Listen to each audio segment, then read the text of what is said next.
Very good. Righto. Well, today was a pretty busy day today. It was the last council meeting attended by our present General Manager, Mr Matt Hyde, who's taken up a position at Wodonga Council, so we wish him well in his new career. He's been here for some 4.5 years, leading this council in the way forward. We now are in a position where we've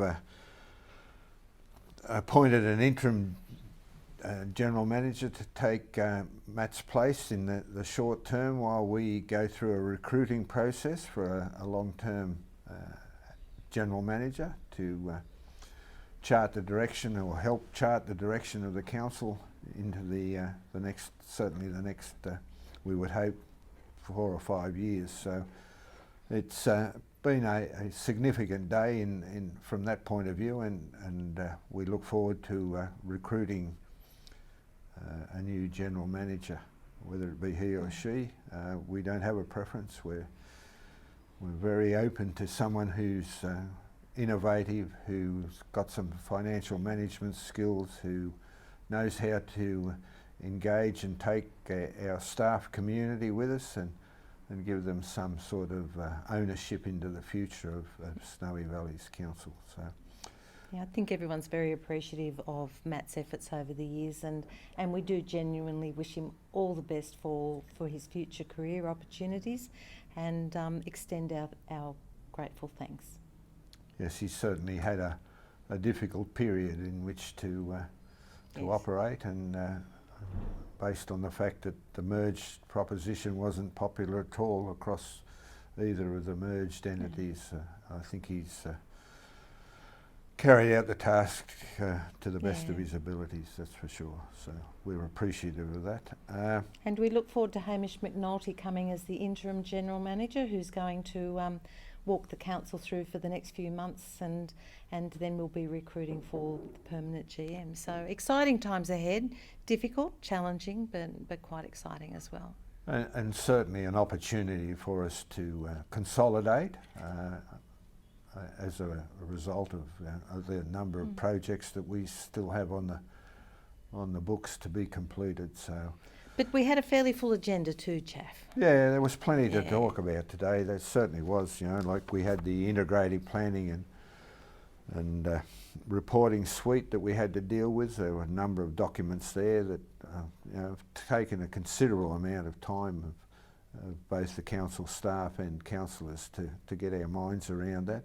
Of course, the opportunity exists to modify them into the future, but we needed to have our rating assessment done and bedded down by this month so that we can apply the rates for next financial year, and the council adopted a SRV of 15.7%. I think that was well announced in the lead up to this particular meeting today, but we need to be mindful that essentially that applies only to the general rate structure. So look, there's no sheltering from the fact that the council's financial position is in such a situation that essentially we were left with no other alternative. What we hope to do is be in a position by this time next year not to need to call upon the remaining 17.5% of the special rate variation approved by IPART,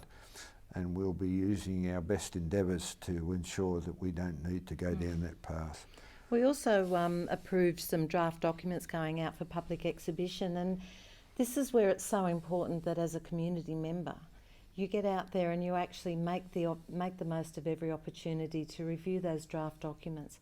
One of the draft documents is the Disability Action Inclusion Plan, and this is something that we talk about, that not every disability is a visual disability, and so we want all people in the community to read these documents, to find out, to make any submissions or comment, because we have 28 days, and then at the next council meeting it'll be adopted if there are no submissions. So now is the opportunity for people to look at that, go through it.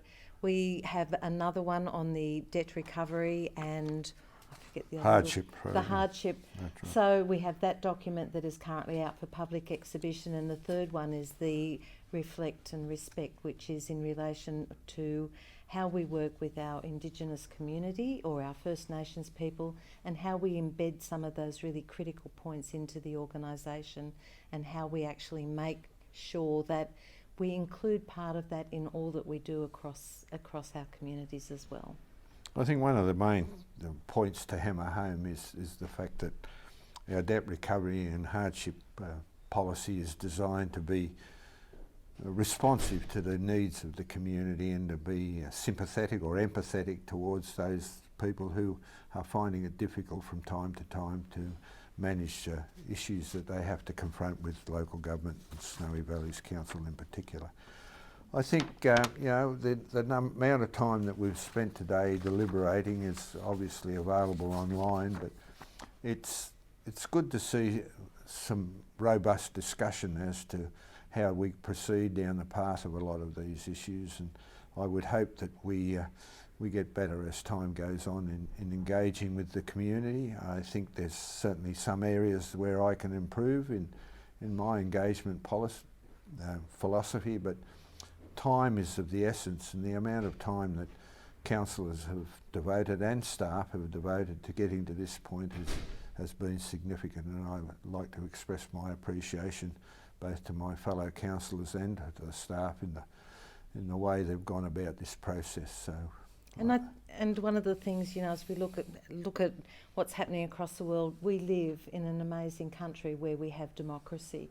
Not everybody has to agree, but that's part of the process around a council table, is that robust discussion, sometimes interesting debate, sometimes some heated debate, but it comes down to a democratic vote, and that's why, you know, we're so incredibly lucky, and the Mayor does an amazing job in getting across the wider Snowy Valleys Council. So we look forward to meeting up with lots of people. I know that the Transgrid community or the farmers are having their meeting on Saturday up at Batlow.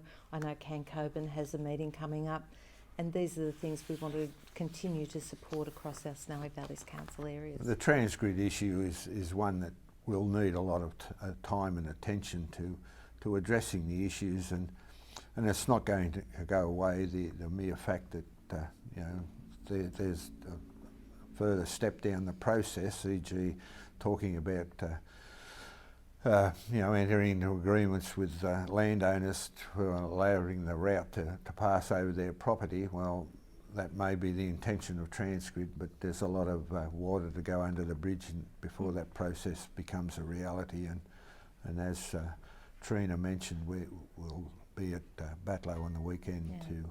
Communication is key. That's right. We Absolutely need key. to be in tune with our community, understand what their concerns are, and represent on their behalf the issues that are quite confronting, to be quite honest. And I think you know, if we can be part of that process, that's our desire and ambition. So I suppose my takeaway comment for the day is, please go online, have a look at all of the documents that are actually out for public exhibition. This is your opportunity to have a say, your opportunity to let us know if we're getting it right or if you want us to tweak things. Thank you. It's great to have an opportunity to speak with you. Thank you.